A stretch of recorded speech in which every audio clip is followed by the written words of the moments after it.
Welcome to cook with குட்டீஸ். இன்றைக்கி நம்ம பார்க்க போகிறது மஷ்ரூம் புலாவ். அதுக்கு தேவையானது வெங்காயம், 2 வெங்காயம், 2 தக்காளி, பச்சை மிளகா, பட்டாணி, அப்புறம் மஷ்ரூம், புதினா ஒரு கைப்பிடி, கொத்தமல்லி, பச்சை மிளகா. தாளிக்கிறதுக்கு முந்திரி பருப்பு, பட்டை, கிராம்பு, ஏலக்காய், ஜாதிபத்திரி எல்லாம் வச்சுக்கலாம். உங்களுக்கு தேவையானதை வச்சுக்கலாம். அரிசி இதுக்கு பாஸ்மதி அரிசியை ஒரு மணி நேரம் நல்லா ஊற போட்டு வச்சுக்கலாம். இதுதான் தேவையானது. இப்போ தாளிக்கிறதுக்கு நெய் ஊற்றிக்கலாம். நெய் ஒரு 3 ஸ்பூன் ஊற்றிக்கலாம்.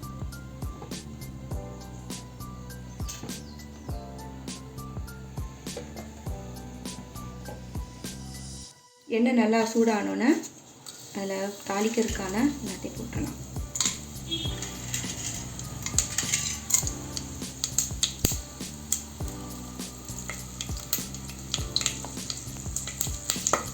நல்லா புரிஞ்சோன்னா முந்திரி பருப்பு போட்டுருங்க.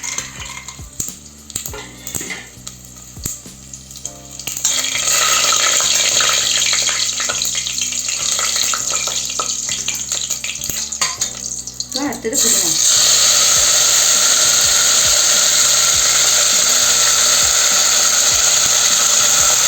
வெங்காயத்தை போட்டுருங்க.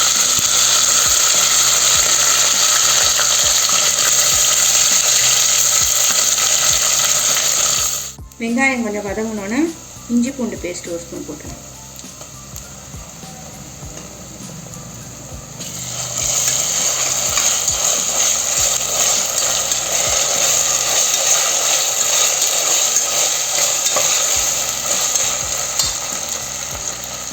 இஞ்சி பூண்டு பேஸ்ட் கொஞ்சம் வதங்கினோன்னா தக்காளி போட்டுருங்க.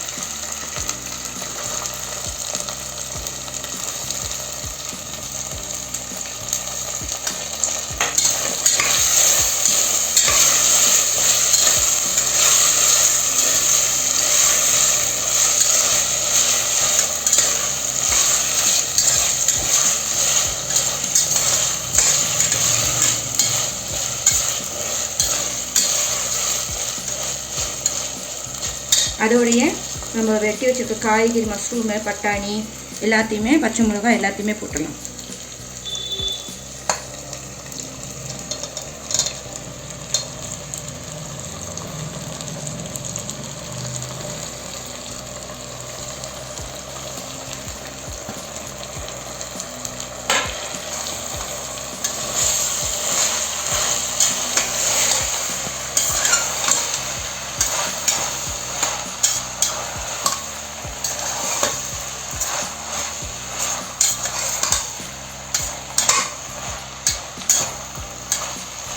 மஷ்ரூம்லாம் நல்லா பெருசாக வெட்டி போட்டுக்குவோம். ஏன்னா அப்போ தான் சாப்பிடும்போது நல்லா பீஸாக வரும். அதுக்கு தேவையான உப்பு, கல்லுப்பு போட்டுக்கலாம்.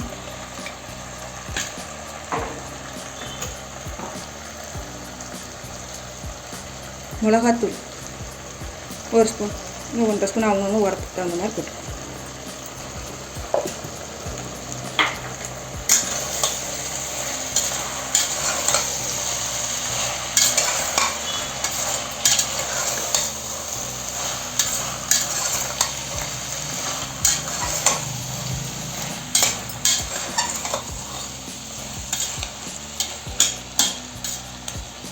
இப்போ நல்லா எல்லாம் வதங்கிட்டு கொஞ்சம் நேரம் மூடி போட்டு கொஞ்சம் வதங்க விடுவோம். நல்லா வதங்கிருச்சு. இப்போது நம்ம அரிசி ஊற வச்ச அரிசியை இந்த மாதிரி வடிகட்டி, தண்ணியை வடிகட்டி வச்சுக்குவோம். அரிசி இந்த எந்த கப்பில் எடுக்கிறோமோ 1 கப்புக்கு 1.5 கப்பு தண்ணி ஊற்றணும்.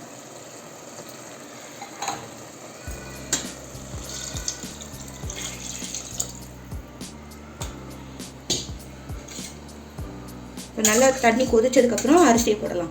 கொதி வந்துருச்சு. தேவையான உப்பெல்லாம் சரியாக இருக்கான்னு பார்த்துட்டு நம்ம அரிசி வடிச்சிருந்த அரிசியை போட்டுக்கலாம். இதுக்கு அரிசிக்கு 1க்கு 1.5 தண்ணி ஊற்றணும். ஏன்னா பாஸ்மதி அரிசி. அதுக்கு மேலே ஊற்றுனா அது பார்த்திங்கன்னா ரொம்ப ஒரு மாதிரி குழஞ்ச மாதிரி ஆயிரும். பாஸ்மதி உதிரியாக வராது. அதனால் 1க்கு 1.5 தண்ணி, அதுதான் கணக்கு பாஸ்மதிக்கு.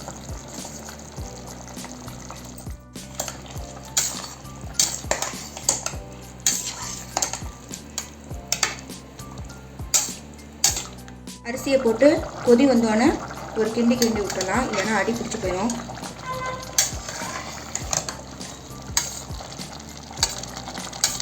அடியிலேருந்து அப்படியே பிரட்டி விட்டுட்டு ரொம்ப போட்டு கிண்டாமல் அடியிலேருந்து பிரட்டி மட்டும் விடுங்க. அதுக்கப்புறம் அப்படியே விட்டு கொஞ்சம் நேரம் மூடி விட்டு கொதிக்க வேக விட்டுருங்க. தண்ணியெல்லாம் அப்படி வற்றினோன்னே ஒரு பிரட்டி விட்டுட்டு அப்படியே நம்ம அப்படியே தம் விட்டுருவோம்.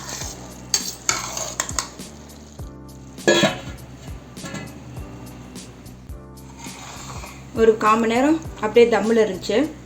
ஸோ நம்மளோட புலாவ், மஷ்ரூம் புலாவ் ரெடி ஆயிடுச்சு.